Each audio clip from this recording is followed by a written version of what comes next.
Hey there people, Galacticus X here.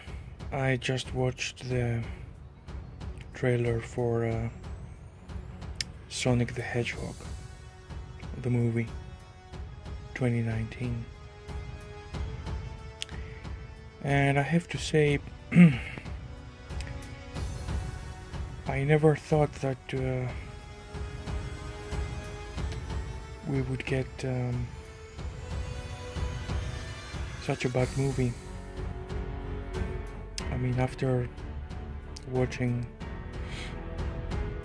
Ghostbusters 2016 and Star Wars The Last Jedi and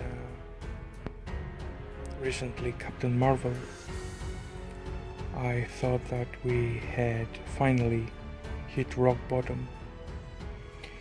But I guess I was wrong.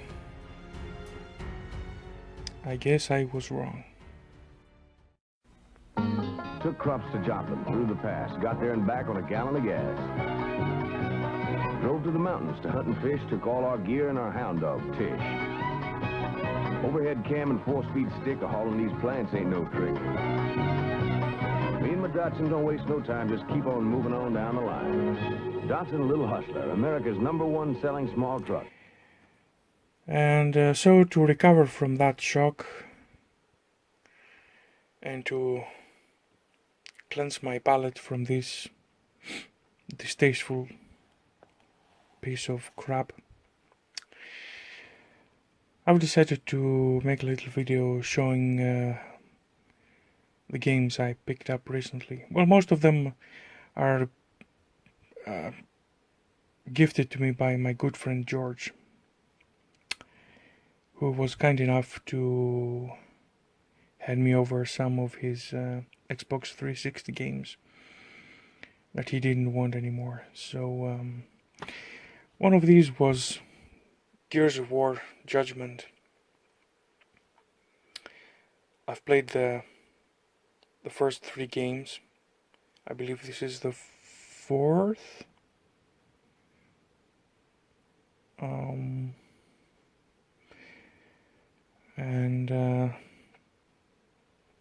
Yeah, Gears of War for the 360 was a groundbreaking series for lots of reasons. For technical reasons, the graphics were spectacular. The 3D shooting was stable in its kind. But yes, I don't think I will give this particular game a try right now, because I have other games in mind. But I believe this will be a good game to come back to the series. So another game, Far Cry 3 for the 360. I have already played this on the PC. I have a digital copy on Uplay, and actually it's the only one that I've ever played, the only Far Cry game that I've ever played. And from what I've read and I've been told,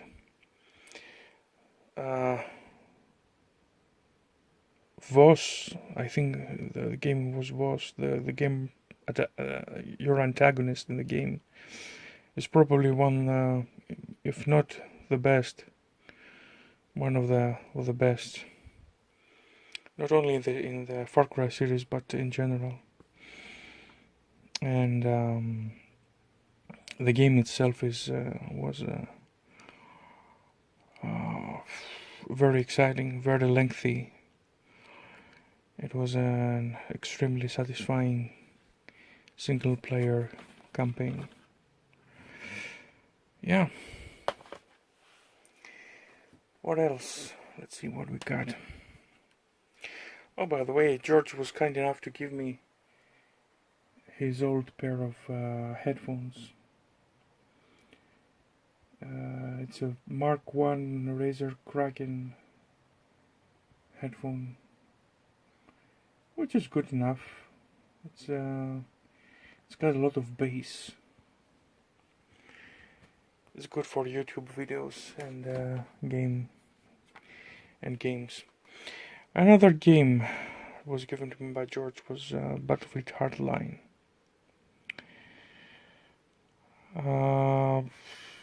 Yeah, it's an interesting game because it combines a cop story, cops and thieves, with the familiar Battlefield first-person shooter style. It was not received very well by the critics, but the critics many times it has been proven that the critics don't know what they're saying, what they're writing. Watch Dogs.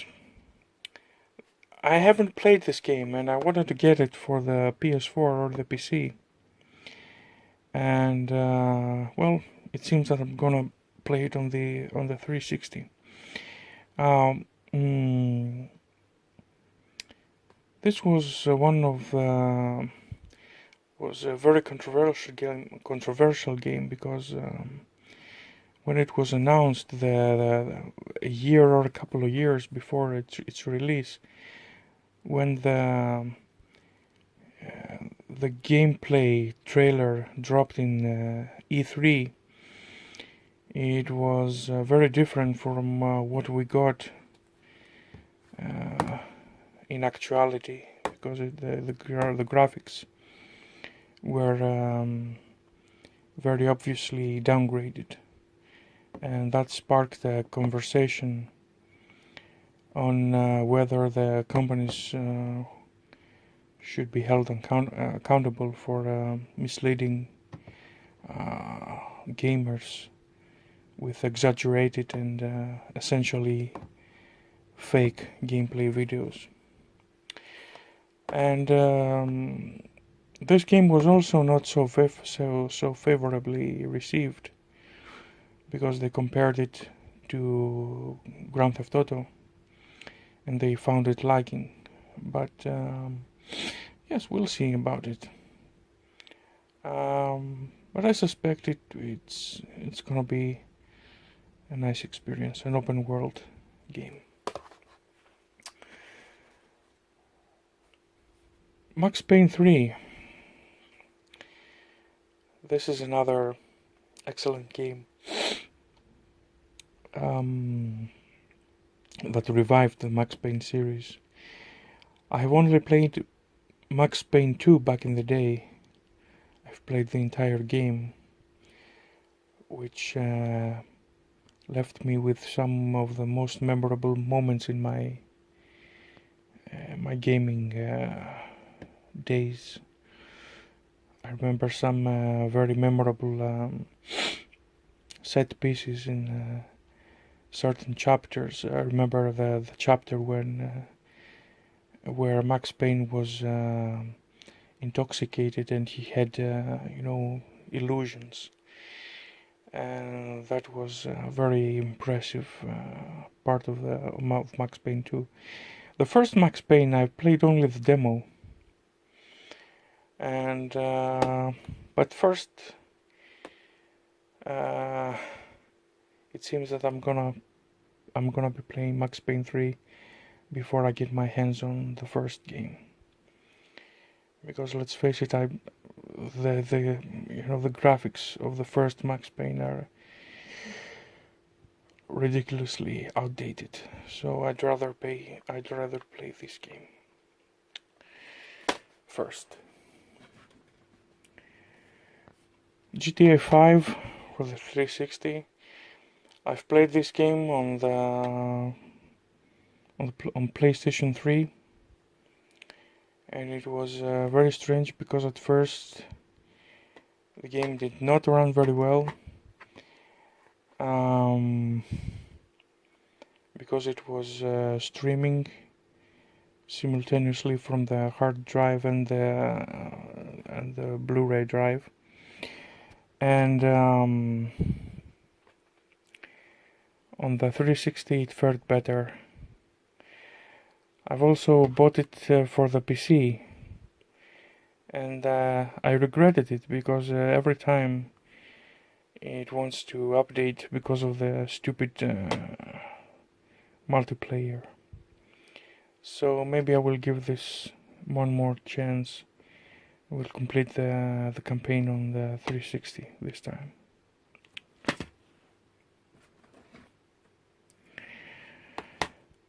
Tomb Raider, the reboot Tomb Raider, and it was a good game. I played this on the PC. I have it on Steam.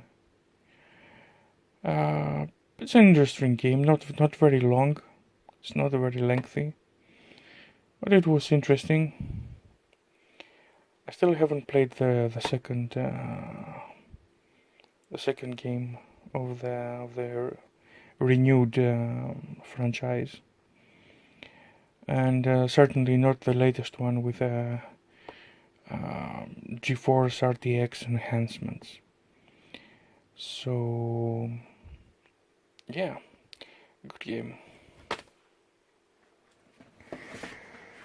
Okay, and another game, an excellent game, which is, I don't believe it's very well known, Velvet Assassin. I've played this on the PC. I have it on Steam, but I didn't have it for a console, and I have only completed the first 3 or 4 levels. I haven't gone very deep into this game, but it's one of those hidden gems. It's about a female secret agent who infiltrates in World War II, who infiltrates the Nazi German lines and assassinates key officers and executes difficult secret missions. The graphics are a little bizarre. They have this a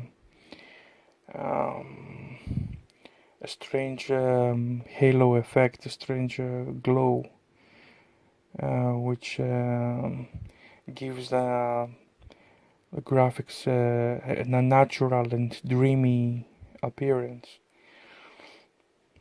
But it has a very interesting.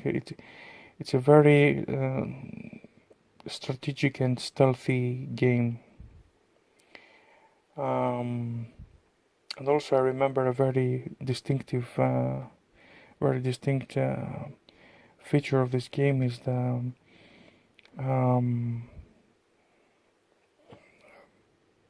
how believable are the characters of the game, and if you approach your enemies, even the most common soldiers, you will hear them discuss like everyday people their problems and their thoughts, and it makes you think a little bit before you assassinate them. It makes you a little guilty of killing them. And yeah, it's a game that plays a bit with your emotions, but it's definitely a game I would like to come back and finish. So some games that I've gotten from that came with an original Xbox I bought on for $15 from a friend who didn't want it, and there were a bunch of games with it.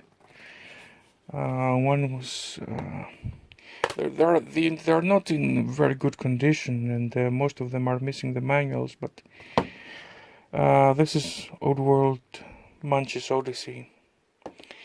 It's a adventure game, platform, 3D puzzle. Not one of my favorites, but the graphics are relatively impressive for the original Xbox. He also had Halo 2. I have this game a couple of times. This is the third copy I have. I also have the steelbook version. Halo 2 was actually the game the game I bought with my original Xbox. I came the bundled version with Halo 2 when it was released. And I was a bit disappointed because the performance of the game was terrible on the Xbox. It was a game that pushed the console to its limits, and it's not a very good experience. So I was glad after so many years to revisit Halo 2 and to play the enhanced version as part of the Master Chief Collection on the Xbox One. And actually, the Master Chief Collection is in itself a reason to get an Xbox One console, even the original one, not the Xbox One S. I'm sorry. You can find the original Xbox One for $100 or even lower, and if you get the Master Chief Collection and a couple of Forza games, you are set. You don't need anything else. Another game that came with this original Xbox my friend gave me was Lord of the Rings: The Third Age. It's a pretty good strategy game with impressive graphics, and understandably it's very polished in its presentation and cutscenes. It doesn't feature the known characters from the Tolkien books, but some other, obscure characters, generic elf, a hero, and a mage, and but it adopts the turn-based style of Final Fantasy, and I like these kinds of games, even though I have played very few in my life. But this one is definitely one of the good games for the original Xbox, and I'm glad I have it. I didn't have this in my collection, so this is one. This is a nice addition. And another strategy game is RPG game is Dark Alliance, Baldur's Gate, Dark Alliance 2. Didn't make such a good impression as the Lord of the Rings, but it's a reasonably nice game. It reminds me of Diablo. It has this bird's eye view, and it's a fine game. It's a little basic and rough around the edges. It's not so polished, and especially the cutscenes reveal the age of the game. It's definitely not as exciting as there's an original Baldur's Gate game or a Diablo game, but it's a nice change of scenery. And the last game from this small collection that came along with the Xbox that I bought was Far Cry Instincts.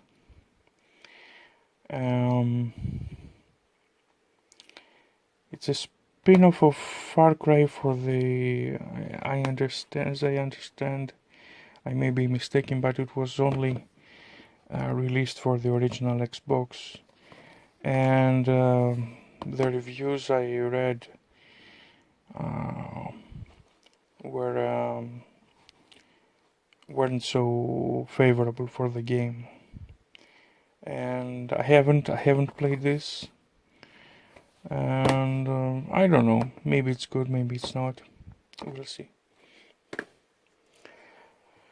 And yeah, I got another couple of games that I've bought myself.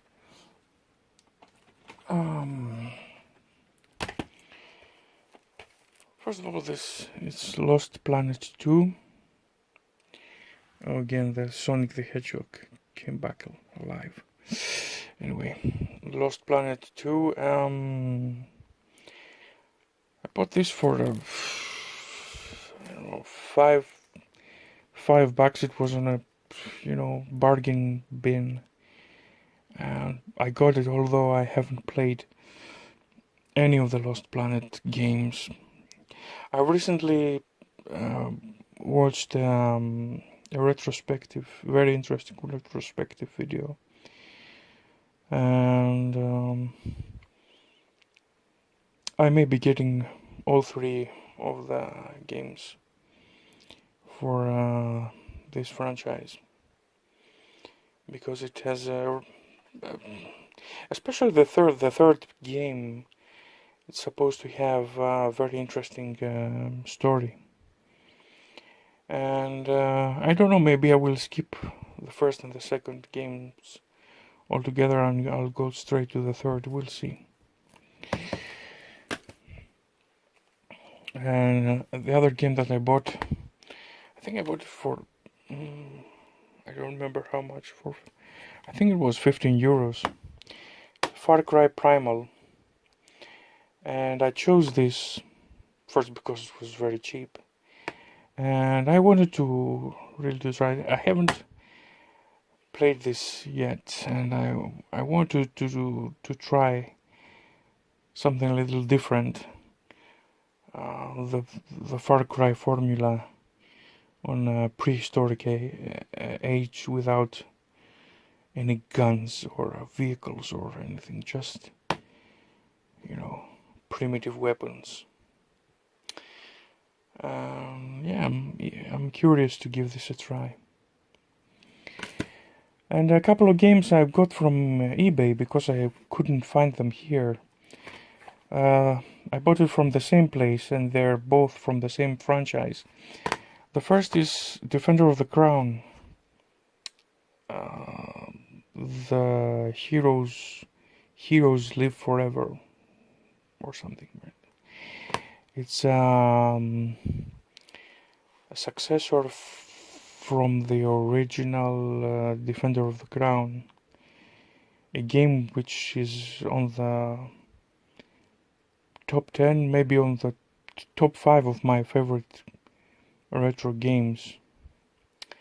And until recently, until perhaps a year ago, I never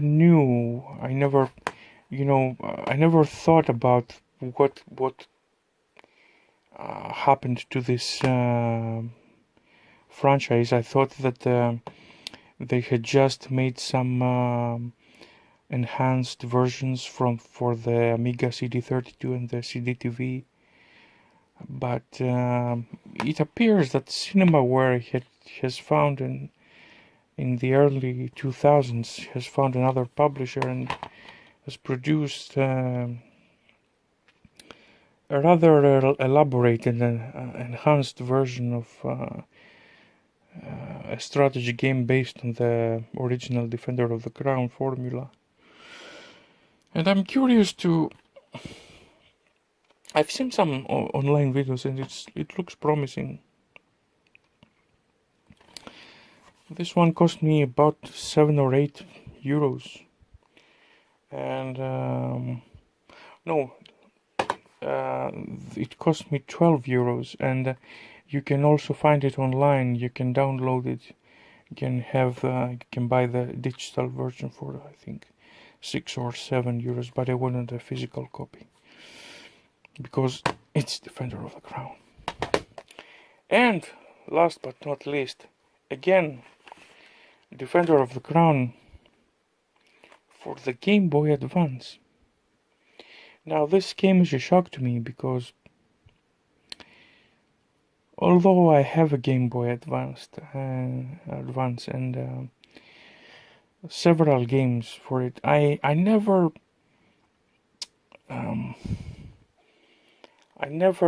gave a closer look at the library of this particular handheld, and I was shocked to find out that they had actually made a faithful version of the game, following very closely the graphics and the assets from the original game.